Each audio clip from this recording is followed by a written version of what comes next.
Hey everybody, it's me again, Eric Newman, and welcome back to Indie Reads. Today, I actually have some content for you. It's been a little while. I really did mean to have more coming out, but I don't know. I'm still figuring a lot of things out, and I've had some other projects I've been working on. But today, I wanted to talk to you about the fifth book in the Ather's Revival series by Daniel Shinhoffley, The Mages of Buldoun, or Buldoun. I'm not 100% sure on the pronunciation of that, but this book just came out yesterday, and I finished it last night. I will start off with I do believe this is by far the longest book in the series. It took me a lot longer to get through than the earlier books have, which is not a bad thing in any way, shape, or form. There's a lot going on in here. Uh, I guess let me start off by saying I am going to be, for the most part, avoiding spoilers of any kind in here. There might be some mild ones, so if you're really sensitive to spoilers, let me just say, really good. If you've read the other four books in the series, then you absolutely have to pick this one up and read it. And that being said, if you're extremely sensitive to spoilers, maybe just stop here and read the book. Uh, but like I said, I'm not really going to be getting into anything too spoilery, but just in case. Uh, this is more of just early thoughts, general overview. I'm actually working on rereading the. Working on reading through it a second time. Actually, I'm about a third of the way through on a second read, uh, and I am actually planning to perhaps do some more in-depth videos on all five books of the series. Like that's a work in progress. We'll see how that winds up going down. But just what did I like about this book? Well, first off, the characters. The characters, the characters, the characters. There. Well, I guess I'll start off with a little bit of a con as far as the characters go. There are so many characters from the earlier books in the series that just really aren't in this one so much, or at all, actually. Like, they have no actual presence in the book. You know, at the same time, they're not, they're gone, but not forgotten in a lot of cases. Like, uh, Bishop immediately springs to mind. There is some moderate but very interesting development of Bishop's character in this book, despite the fact that she does not make an actual appearance in it at all. And then some of the novices, Daphne, Nessa, Victoria, also Frederica, there's they're not forgotten. There is they're there. They're just not there. So I mean, yes, it's a little sad to not to have those. I want to say friends not be around, but at the same time, we meet so many new friends. One that immediately is just or there's two major standouts in the new characters introduced. One is Claudia Flametongue, one of the titled Mages of Buldoun, who is a great character. I From her introduction, I was like, she's interesting. I want to know more about her. And then her second introduction, I'm like, she needs to she needs to be a major character. She needs to be a part of the story going forward. And there, to some degree, it looks like maybe, maybe like it kind of depends on exactly how far this story winds up going, but we'll get to that in a second. In some another point I want to talk about. But one of the other new characters introduced was Jessica Hohen, but she is a Panther Uric, or Beast Girl, whatever. That is a Shadow Mage, and she was another standout in the new characters introduced. Like both, there were so many new characters introduced in this book that it would have been so easy for so many of these characters to just be paper thin. It's like, oh, I show up for a couple of minutes and I do this one thing and then I'm gone, forgotten. But no, like there's so many of these, like maybe they don't always get as much time as you might want with them. Although I want to say, Claudia, we get a good amount of time with her, which is good because we may not see her again for a while. I hope not. Like, I really, really liked her character. Hopefully, there's some way that she gets brought back in that I'm just not expecting yet. But there's Stello. He could have easily just been a one note joke, but like that, there's some decent development of him. Like you get to know him a little bit, and it's like, no, at first I thought you were kind of a dick, but yeah, no, you're cool, you're all right. I want to know a little more about you. And it's not just the Mages of Buldoun where we get new characters. Like there are some of the Magi from the Empire that wind up going to the tournament. They're we we met them, but we never really got to know them, and we get to know them a lot better in here. And they get their moments to shine. And with so many new characters to balance, along with so many of the old characters that are still there, they nobody really feels like they get neglected. I mean, even Gretchen, the maid, who easily could have just been a walk-on character, she gets we get to learn, we get some sense of her, and some sense that hey, yeah, she's going to be back. We're going to know more about her, and that was just one of the things about this book that really stood out to me. It's just how many, in many ways, in many ways with this book, this series starts reminding me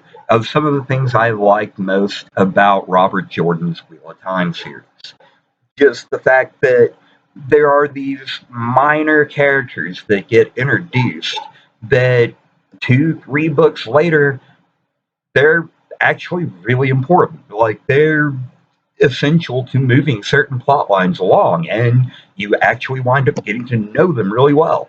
And there is so much of that in this book. There's like characters that were just kind of briefly mentioned, and then it's like, oh, well, hey, now we're getting to know them, and that's been occurring throughout this series. But I want to say this book just really drove it home more, especially with the Mages of Buldoun, who easily could have just been like, oh, these are these adversaries we're having to go up against. It's like, oh, he's an Earth Mage, he's a Fire Mage, he's just kind of MacGuffins almost, just villain of the weak protagonist, antagonist to show up and blah blah blah.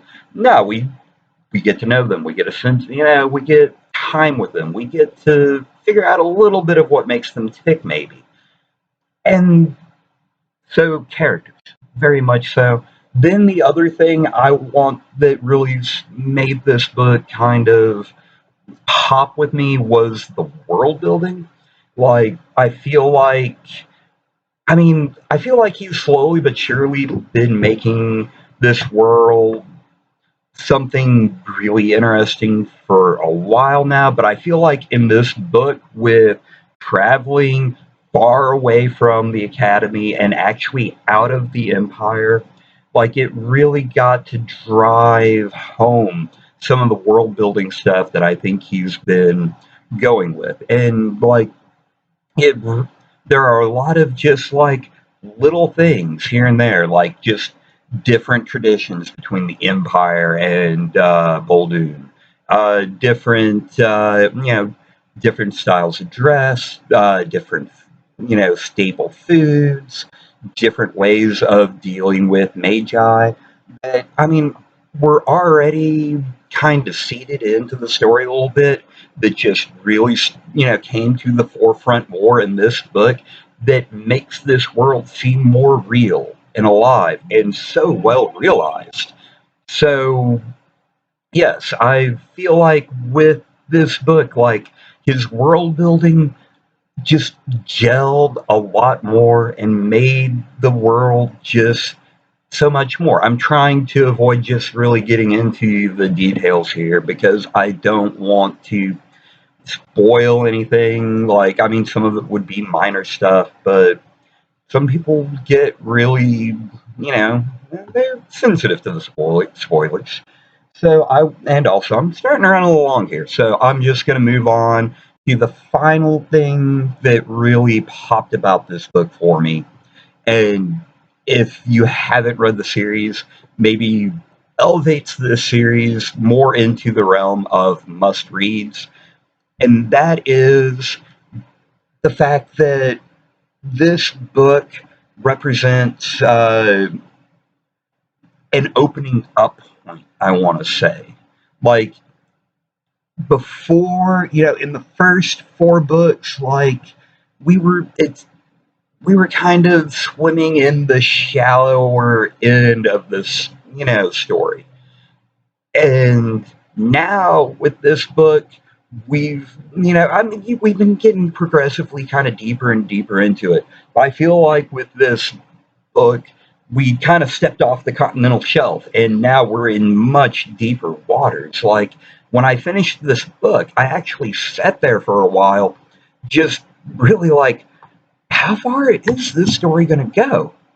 I mean, what I this book really made me just contemplative of how big this story could truly be. I mean, I don't know. I don't have a window into the author's mind. I don't know entirely where he's taking this, but it really feels like this story could have a expand in scope to cover a decade. I mean, honestly, I could almost see centuries, but that's without like some just really huge time skipping. I find that just highly unlikely. Now, I think the centuries kind of time frame could be interesting to explore through perhaps a spin-off series, but that's just some of that speculation running through my head that this book really got me into more than any of the previous books. Like, I like the previous books a lot. I mean, obviously, I picked this up. I was monitoring Facebook for like 2 days. Like, he usually comes out with it a little bit early. Usually comes out with it a little bit early, and it's just as soon as I want to say like 5 minutes after he had the Facebook post up, I'm like, oh, bye. And there went the rest of my day. I literally spent most of the day reading this book. I think I picked it up around a little bit before 11 o'clock and finished it a little before 8. And I read pretty quick. So, yeah, it's a long book. It's meaty. There's a lot going on. And it just really makes me think about where this story is going more than I had before. Like, before, it was just like, I really want to see what happens next with these people. I really want to. I want to be hanging out with these people again. But with this one, it's like, I, what's what is happening here? Where is this truly going to go? And once again, I'm not getting into the major detaily stuff here, but yeah, I feel like this book really opens up the story and gets it into more of the fray. It's like that, I want to say, about the fourth or fifth book in the Wheel of Time series. I'm making a lot of comparisons there, but I've read that series many, many times. Where, you went from this kind of more kind of condensed story to all of a sudden, wow, there's this massive, huge world that, you know, is in play all over the place, and it feels like that is what's going on here. So, in conclusion, really, really good book. If you read the rest of the books in the series and you're waiting on this one for some reason, don't read it. It's good. And if you haven't read the series and you're just somehow watching this and you're like, yeah, it with this book, it went from being something that I'm like, you should read it. Yeah, it's pretty good. Like, I mean, if you're into this kind of thing, yeah, to like, no, you should read this. This is good. Like, this is, I feel like with this book, he took the series from being good for, like, that almost harem lit fantasy genre, wuxia kind of thing, to this is like good modern fantasy. I really feel like this has has a place almost in the mainstream. Truly, like I feel like this, especially with this book. I feel like with this book, it brought that series into that sphere. I think I can only hope that maybe it actually does get that kind of attention. I doubt that I'm going to help that happen, but I can try. And with that, I think I'm going to call this good for today. Sorry about the video quality. I'm still figuring things out. But if you like the video, like, subscribe, I don't know, leave a comment, share with some friends. And thank you for watching. You have a good day.